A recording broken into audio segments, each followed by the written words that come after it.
audio jungle.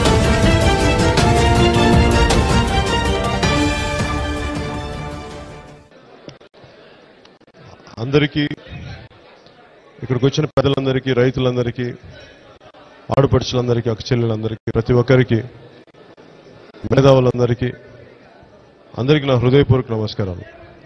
మీకు మనస్ఫూర్తిగా స్వాగతం పలుకుతున్నాను. ఈ సభ యొక్క ముఖ్య ఉద్దేశం ఓట్లు అడగడానికో జనసేన పార్టీ గురించే కాదు, ఈ దేశ పౌరుడిగా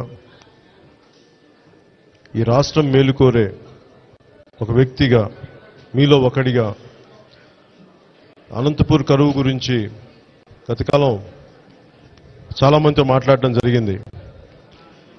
దీనికి చాలా సమస్యలు ఉన్నాయి. వీటిని ప్రత్యక్షంగా తెలుసుకుందాం, అలాగే మేధావుల తాలూకు సలహాలు తీసుకుందాం.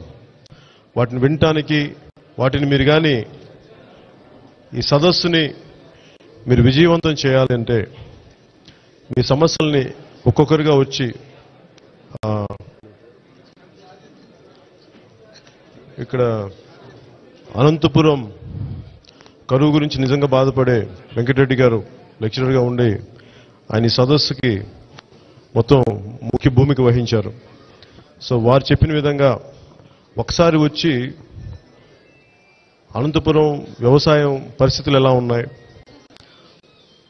అలాగే మనకు వర్షాధారిత జిల్లా, ఇది వ్యవసాయం చేయాల్సిన పరిస్థితులు, దీనికి తగ్గట్టుగా మనకి కరువు నివారణ ఎలా చేయాలి, ఆ చర్యలు ఎలా తీసుకోవాలి, వ్యవసాయంలో కొత్త విధానాలు ఏంటి, రైతుకి ఎలా మేలు జరగాలి, రైతులు ఆత్మహత్యలు జరగకుండా ఏమేమి చర్యలు తీసుకోవాలి, వీటన్నిటి మీద ఒక సమగ్రంగా ఒక వక్తలు కానీ పిలిచిన వక్తలు కానీ వచ్చి మాట్లాడగలిగితే అది మేము అర్థం చేసుకొని దాన్ని కేంద్ర ప్రభుత్వ దృష్టికి, రాష్ట్ర ప్రభుత్వ దృష్టికి, అలాగే నేను ఈ రోజున వచ్చి ముఖ్యంగా అనంతపురం జిల్లాలో పార్టీ ఆఫీస్ స్థాపించడానికి కూడా ముఖ్య కారణం, నాకు దీనికి నిజంగా చాలా ఒక దీర్ఘకాలికమైన ప్రణాళికతో వచ్చాను ఇక్కడికి.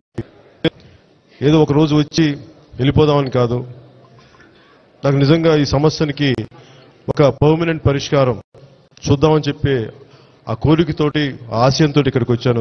ఏంటండి, వీడియో నచ్చిందా? అయితే ఓ లైక్ వేసుకోండి, లేదంటే ఓ కామెంట్ చేయండి. ఎప్పటికప్పుడు మా వీడియోస్ చూడాలంటే సబ్స్క్రైబ్ చేసుకోండి.